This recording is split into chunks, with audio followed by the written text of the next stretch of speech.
Kembali di Rakyat Bersuara, saya berikan kesempatan langsung pada Bung Andi Azwan, silakan. Ya, terima kasih Bang Iman. Assalamualaikum warahmatullahi wabarakatuh. Waalaikumsalam warahmatullahi wabarakatuh. Finally mendapat juga kesempatan Bang Iman.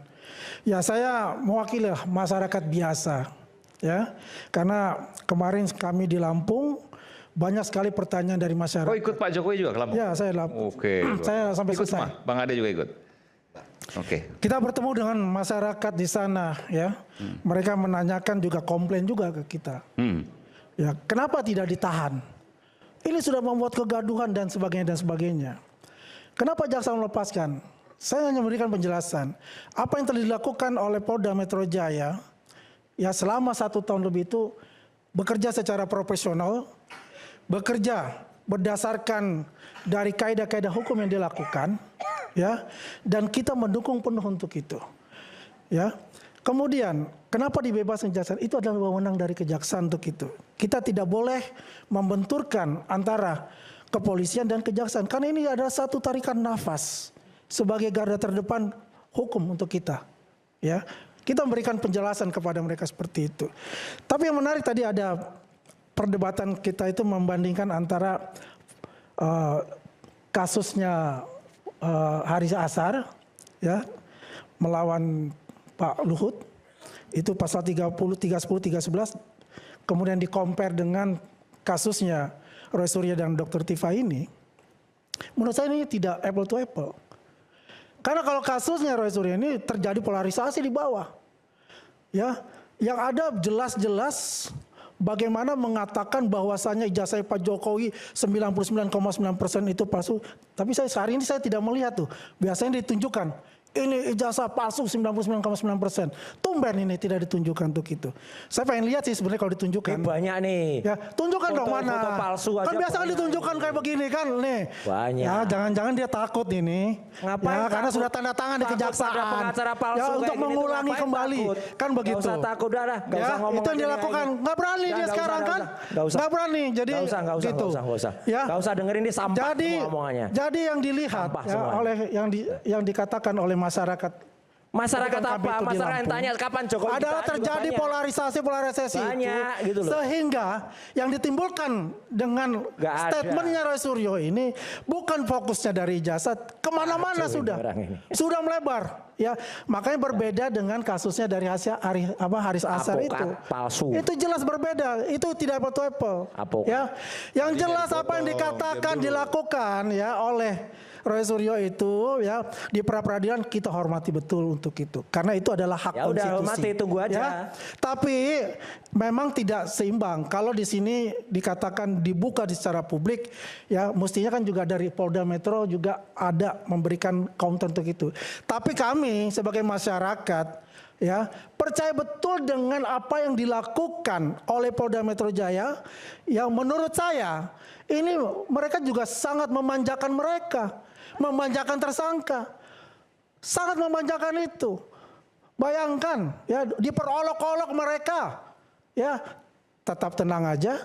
Kemudian, ya waktunya juga begitu panjang, ya walaupun kita tahu ada RJ untuk itu. Tapi tetap sabar, Polda Metro Jaya. Ya masyarakat Indonesia bisa menilai, coba bagaimana. Ya saya sebagai masyarakat melihat apa yang dilakukan itu luar biasa. Pagi, siang, malam untuk menuntaskan yang menurut saya ini tidak perlu terlalu lama, tapi ada nuansa-nuansa politik ya itu agak lama jadinya. Ya, tapi apa yang dilakukan sudah sesuai dengan koridor hukum untuk itu. Kalau itu diperapit ya silakan. Ya, waktu tersangka pun saja mengatakan kalau itu ada kriminalisasi silakan aja di pra-peradilan untuk itu. Tapi sekarang dilakukan pra-peradilan itu adalah hak dari Roy Suryo dan Dr. Tifa melalui penasihat hukumnya, dan kita harus hormati itu dan kita serahkan kepada hakim. Dan saya yakin bahwa ini kalau tidak ya NO atau ditolak ya. Ini dugaan saya, ini persepsi saya. Pra-peradilan ditolak ya. Ya, itu persepsi saya. Nah, yang menarik saya akan menguatkan lagi dari Bang Rifai. Pak Jokowi berkali-kali di depan kita semua mengatakan saya akan hadir karena saya butuh sidang ini untuk membuktikan kepada publik yang dikatakan ijazah saya dibuat dari Prasar Pramuka lah, tidak punya ijazah lah dan sebagainya. Makanya saya akan tunjukkan di pengadilan untuk itu. Biar apa? Biar inkrah van Guiske nantinya. Tidak ada lagi pengulangan lagi yang dilakukan oleh orang-orang ya mungkin ya generasinya akan datang itu mencontoh apa yang dilakukan Roy Suryo. Itu tidak ada lagi nantinya hal-hal seperti itu ya. Jadi kalau kita melihat di sini ya kepada publik ya kita harus cermat ya. Karena kalau kita melihat apa yang dilakukan selama ini, glorifikasi yang selama ini itu adalah dari pihak mereka ya. Tapi kan kita juga melihat apa yang dilakukan dari penyidik Polda Metro Jaya ya, kemudian berkoordinasi dengan kejaksaan itu sudah begitu smooth ya. Memang tidak ditahan itu adalah kewenangan ya dari kejaksaan, memang ini anomali. Selama ini sepengetahuan kita itu adalah ketika ditahan oleh kepolisian pasti juga diteruskan di Polda Metro Jaya. Di kejaksaan, karena kan mereka ini kan selalu berkoordinasi untuk itu. P21 kan juga kejaksaan yang mengeluarkan untuk itu. Ya, yang dikatakan oleh Roy Suryo P21, mana P21? Tapi bohong. Nah, itu di mana? Di podcastnya beliau, di Roy Suryo itu. Nah, sekarang itu tanggal berapa? Kalau nggak salah itu 2 hari sebelum mereka ditangkap. Ya, itu kan orang juga bertanya-tanya, wah, kenapa nggak P21? Kenapa nggak P21? Ya, itu adalah haknya kejaksaan. Kita harus juga memberikan penjelasan kepada mereka.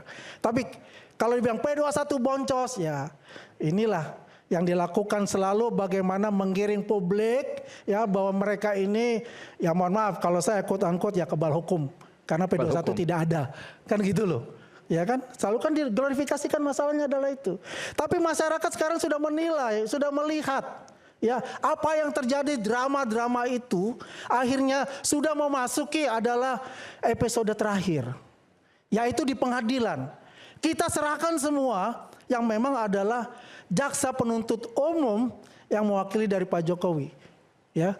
Nah, teman-teman kita juga ada 3 itu dikatakan juga bahwa itu sudah di drop ya, kita kan belum mana buktinya gitu. Mana surat untuk drop itu?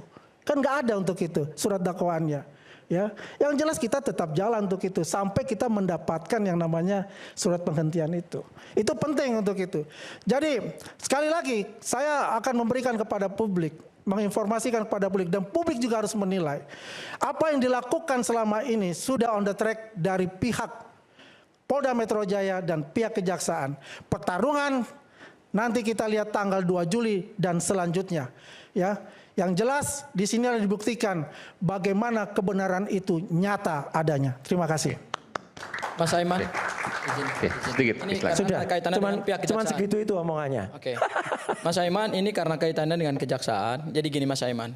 Pada saat dilakukan tahap 2 itu, kami menyampaikan keberatan terkait dengan penangkapan dan penahanan yang dilakukan oleh Polda Metro Jaya. Kami melihat bahwa di era hukum pidana baru ini, justru kejaksaan menerapkan hukum acara pidana kita yang baru dan hukum pidana material itu jauh lebih hati-hati dibandingkan dengan pihak kepolisian. Kami menyampaikan kenapa kami keberatan terhadap penangkapan dan penahanan, dan itu kami sampaikan langsung kepada jaksa penuntut umum, dan saya yang menyampaikan bersama dengan Bang Refli. Yang pertama adalah dari kualifikasi subjek pelaku tindak pidana. Mereka ini bukan pelaku tindak pidana teroris. Mereka bukan pelaku tindak pidana yang mengancam keamanan, keselamatan negara. Sehingga harus ditangkap sedemikian rupa, kemudian diglorifikasikan oleh para pendukung Pak Jokowi, dan kemudian pada saat tidak ditahan itu dan kemudian mereka marah-marah. Ya, mereka ini hanya peneliti yang kemudian karena ada keinginan publik untuk mengetahui ijazah ini asli atau palsu, hadir dengan hasil penelitian ilmiah. Dan kemudian yang terjadi adalah Pak Jokowi justru yang membawa perkara ini menjadi perkara pidana. Kalau tadi dikatakan oleh kuasa hukum Pak Jokowi bahwa Pak Jokowi tidak punya niat untuk memenjarakan mereka, justru itu keliru. Karena ketika Pak Jokowi mengambil langkah hukum pidana, asasnya adalah asas ultimum remedium. Langkah hukum pidana itu adalah langkah hukum terakhir. Seharusnya jangan langsung langkah hukum pidana yang diambil. Jawab aja dulu hasil penelitian mereka. Atau setidak-tidaknya hal yang paling sederhana yang hari ini ditunggu oleh seluruh rakyat Indonesia. Pak Jokowi tunjukkan saja ijazah seperti yang dilakukan oleh Asrul Sani. Hal yang sederhana, hal yang simpel. Ngapain malu, ngapain takut kalau memang itu asli. Tetapi kalau tidak berani menunjukkan itu kan ada big question di situ. Sebentar dulu, kan saya belum selesai. Ya, nanti saya jawab itu boleh ya.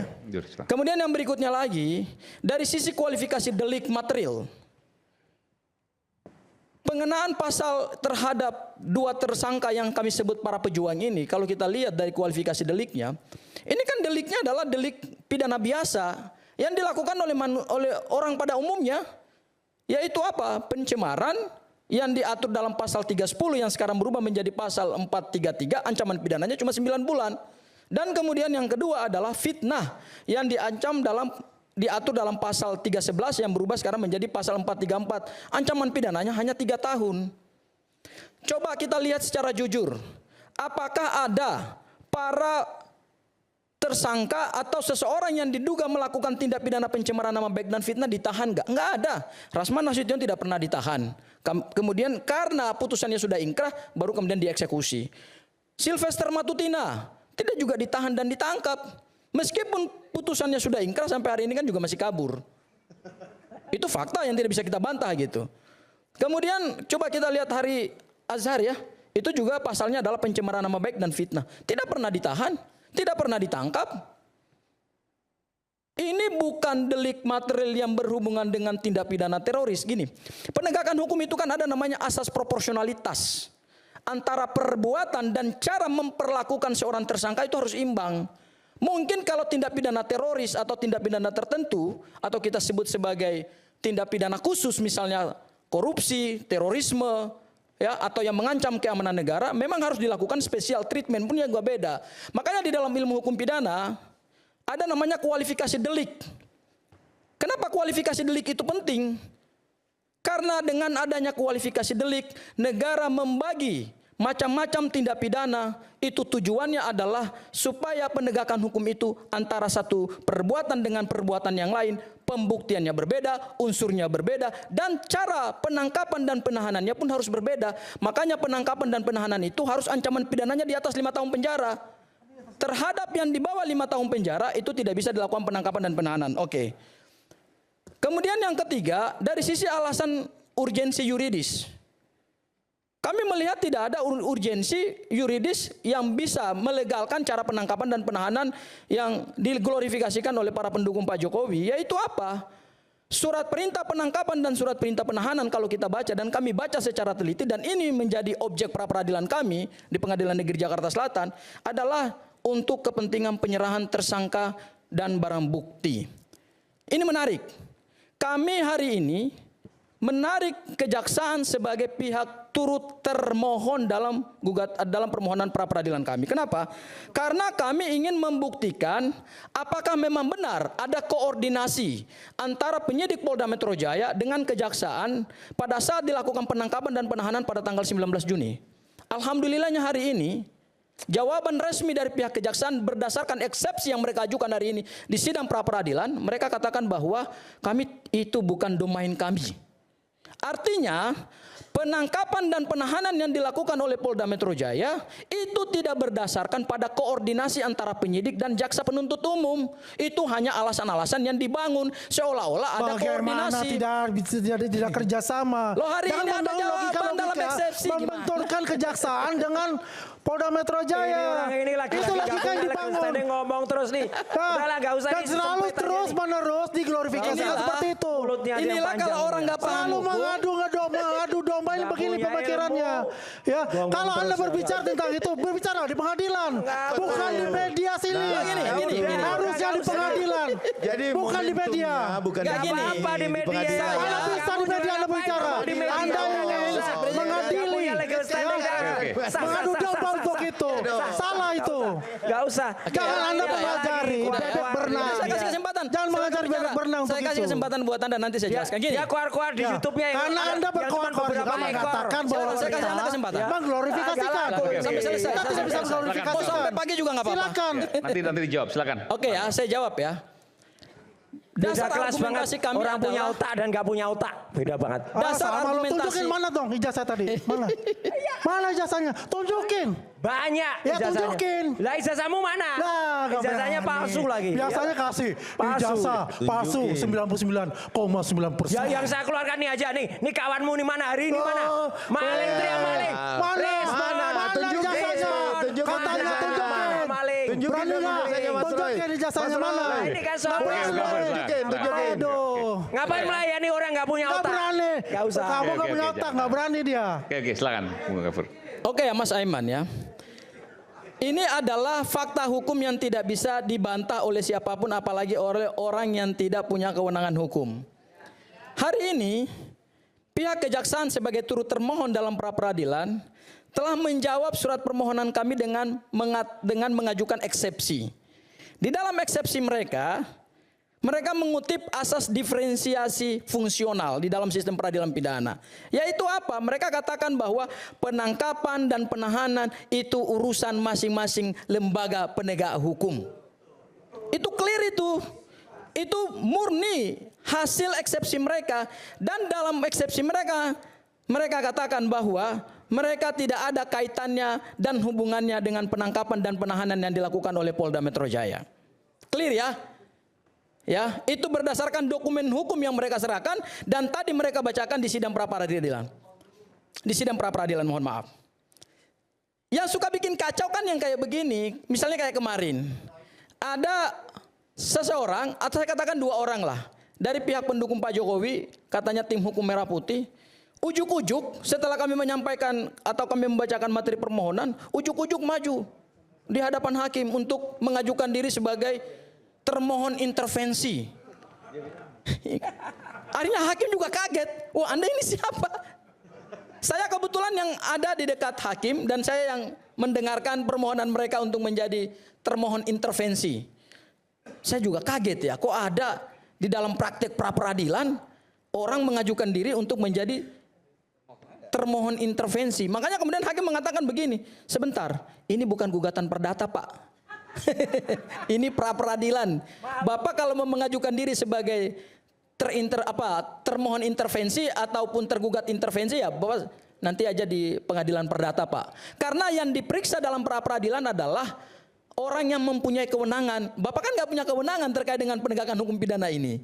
Akhirnya apa? Akhirnya disuruh duduk oleh hakim dan dia tidak bisa lagi berkata apa-apa. Itulah kualitas daripada pendukung-pendukung ya dari kubu sebelah lah, saya sebutkan begitu. Ya, Termul tuh kualitasnya kayak gitu itu Oke. termul tuh kan.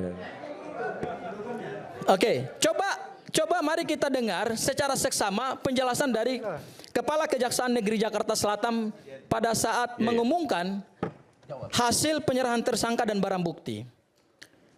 Kejaksaan Negeri mengatakan bahwa tidak ada penahanan.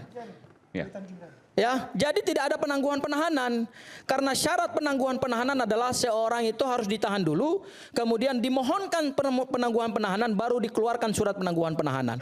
Dalam perkara Mas Roy dan Bu Tifa tidak ada penangguhan penahanan. Yang ada adalah jaksa berdasarkan kewenangannya yang diberikan oleh KUHAP dan Undang-Undang Kejaksaan sebagai dominus litis atau sebagai navigator perkara pidana, jaksa tidak melakukan penahanan. Alasannya 2 yang dikemukakan oleh Kejaksaan Negeri. Yang pertama adalah alasan subjektif. Kalau alasan subjektif, kita semua sudah paham lah. Pasal 21 KUHAP yang lama maupun pasal 100 KUHAP yang baru. Menarik menurut saya adalah alasan objektif. Kalau alasannya adalah alasan objektif, berarti ini kan terkait dengan kualifikasi delik yang ancaman pidananya harus di atas 5 tahun. Ya. Kami melihat bahwa jaksa sebenarnya sampai hari ini pun juga nanti kita lihat nanti dalam pembuktian. Sebenarnya pasal 32 dan 35 Undang-Undang ITE meskipun nantinya itu dimasukkan dalam surat dakwaan, itu dalam kekuatan pembuktian pasti akan sangat lemah. Makanya kemudian jaksa tidak terlalu yakin terhadap pasal 32 dan 35 dan mereka mengatakan secara objektif kami tidak melakukan penahanan. Berarti terkonfirmasi bahwa pasal 32 dan pasal 35 itu sebetulnya adalah pasal susupan atau pasal penyeludupan sehingga Polda Metro Jaya bisa melakukan penangkapan dan penahanan. Nanti kita uji dalam persidangan. Nanti kita uji dalam persidangan. menanggapi boleh? Silakan. Perkenalkan dulu dari siapa dan organisasinya apa? Ya, terima kasih. Saya dari Militan Gibran Nusantara. Apa? Militan Gibran Nusantara. Militan Gibran Nusantara. MGN. Oke. Dengan Bung siapa? Mas Aziz. Bung Aziz. Sekjen Militan Gibran Nusantara. Oke. Jadi Ketua umum siapa? Mas Andi. Ketua umumnya ini. Oke. Jadi Ketua umumnya aja kayak gitu cuman. ya. Ya, Jadi daripada lo, Roy. saya sebetulnya Mana ijazahnya? Oke, Bung Aziz silakan. saya sebetulnya mengucapkan luar biasa kepada Mas Roy ini karena bisa menghipnotis warga negara Indonesia. Dengan antraksinya di media sosial mereka mengatakan ijazah Jokowi palsu. Antraksi Mas. Ya. Antraksi itu penyakit antrak. Luar biasa. Antrak. Luar biasa ini. Iya. Luar biasa.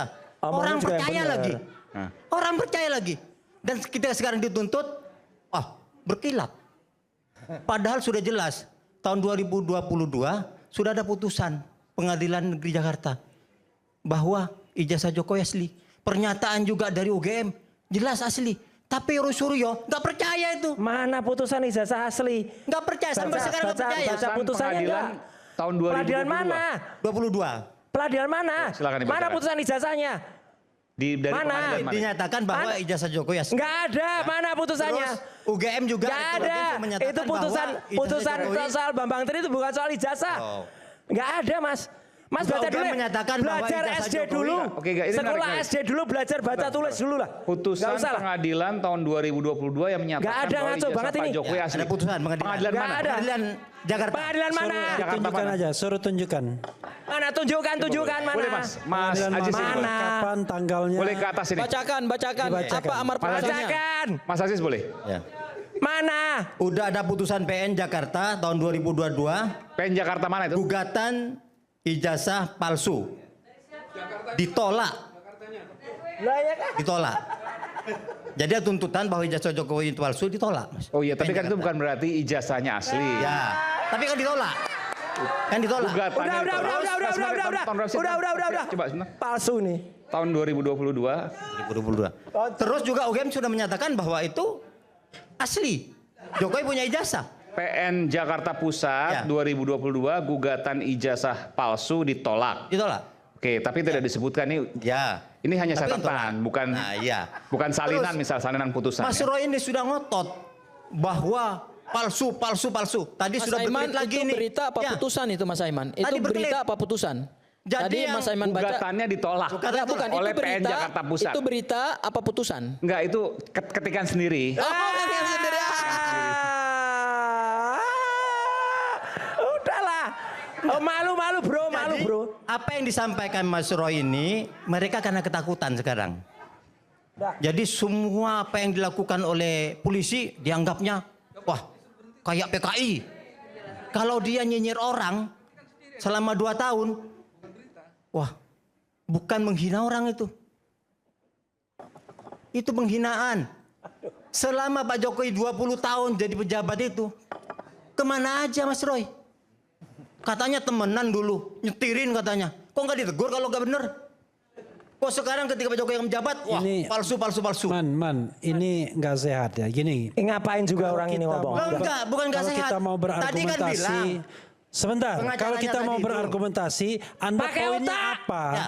Poinnya Anda yang punya apa? Jangan otak. cuma pakai mulut. Anda ini. Argumentasinya Duduk. apa? Anda ini Jangan hanya nyerang nyerang pribadi. orang. Udah, ngapain Dari juga awal kamu tuh? Bikin rusak negeri ini. Kalau ada Kamu tuh 5 nggak seperti Anda diundang. rusak negeri ini. Kamu tuh nggak diundang. Karena Udah Anda duduk ini aja. tukang nyinyir. Mas Aiman ngapain dia? Loh, tukang nyinyir. Ngapain dia? Anda Udah, tukang nyinyir. duduk aja, duduk. Anda tukang nyinyir, tukang fitnah. Kalau Jangan 5 di dikasih Indonesia rusak kesempatan yang negeri ini. begini. Oke, ya. Udah nih, ini Iya. orang nggak punya Nyinyir. kapasitas. Kalau gini, kalau ada data yang merupakan Yang benar, salinan datanya misalnya, kamu bohong aja boleh gitu disampaikan. juga. Tapi jangan ketikan, itu ketikan sendiri kan.